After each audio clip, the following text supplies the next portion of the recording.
Hello, my dear children. Myself Sujata. Today we will learn a new chapter, chapter 10, the Sermon at Benares. Before getting into the chapter, there is a small activity for you. Find out the meanings of the words and phrases given below. Afflicted with, be composed, desolation, lamentation, procure, be subject to. Okay, have you heard of the Sermon on the Mount? Who delivered it? Sermon on the Mount was delivered by Jesus Christ. Okay, what do you mean by the word sermon? Sermon means a talk on a moral or religious subject. Who do you think delivered a sermon at Benares? The sermon at Benares was delivered by Gautama Buddha, who lived between 563 BC to 483 BC. So this chapter, the sermon at Benares, is written by Betty Renshaw. The chapter covers the journey of Gautama Buddha from princehood to his saintly life. After seeing the suffering of the world, he decided to give up all worldly pleasures and seeked enlightenment. He finally attained salvation under a tree at Bodh Gaya. His first sermon was delivered at Benares near the bank of the Ganges. Kisa Gautami was the first one to receive this sermon. Okay, now let us read the chapter together. Gautama Buddha, who lived between 563 BC to 483 BC, began life as a prince named Siddhartha Gautama in northern India. At 12, he was sent away for schooling in the Hindu sacred scriptures, and 4 years later he returned home to marry a princess. Scriptures means holy books of a particular religion. They had a son and lived for 10 years as befitted royalty. Befitted means who was suitable for. At about the age of 25, the prince heretofore shielded. Heretofore means before that time. Shielded from the sufferings of the world while out hunting, chanced upon a sick man. Chanced upon means came across by chance. A sick man, then an aged man, then a funeral procession, and finally a monk begging for alms. These sights so moved him that he at once went out into the world to seek enlightenment concerning the sorrows he had witnessed. Enlightenment means a state of high spiritual knowledge. He wandered for 7 years and finally sat down under a peepal tree, where he vowed to stay until enlightenment came. Enlightened after 7 days, he renamed the tree the Bodhi tree, tree of wisdom, and began to teach and to share his new understandings.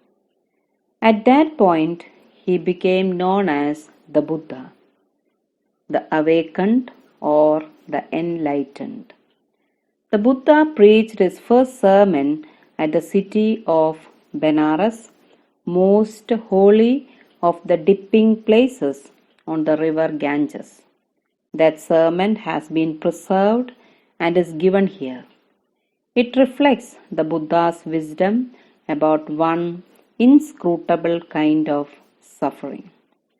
So as I already said, sermon means religious or moral talk. Inscrutable means something which cannot be understood. So first sermon was received by Kisa Gautami. Kisa Gautami had an only son and he died. In her grief, she carried the dead child to all her neighbors, asking them for medicine, and the people said, "She has lost her senses. The boy is dead." At length, Kisagodami met a man who replied to her request, "I cannot give thee medicine for thy child, but I know a physician who can." And the girl said, "Pray tell me, sir, who is it?" And the man replied, "Go to Sakyamuni the Buddha." Kisa Gautami repaired to the Buddha and cried. Repaired means went to. "Lord and Master, give me the medicine that will cure my boy." The Buddha answered, "I want a handful of mustard seed."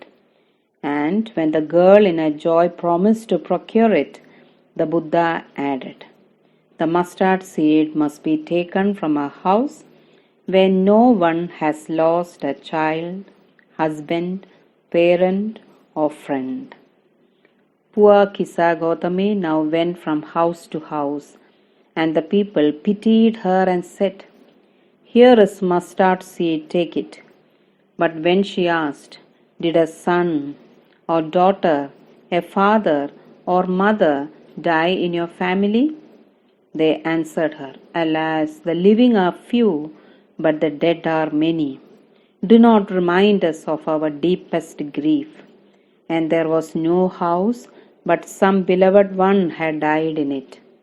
Kisa Gautami became weary and hopeless, and sat down at the wayside watching the lights of the city as they flickered up and were extinguished again. At last the darkness of the night reigned everywhere, and she considered the fate of men, that their lives flicker up and are extinguished again. Here flickered means shine unsteadily. Extinguished, cause a fire or light to cease to burn.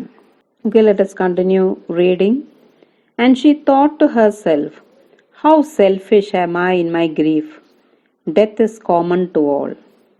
Yet in this valley of desolation," valley of desolation means an area which is filled with deep sorrow, "there is a path that leads him to immortality who has surrendered all selfishness."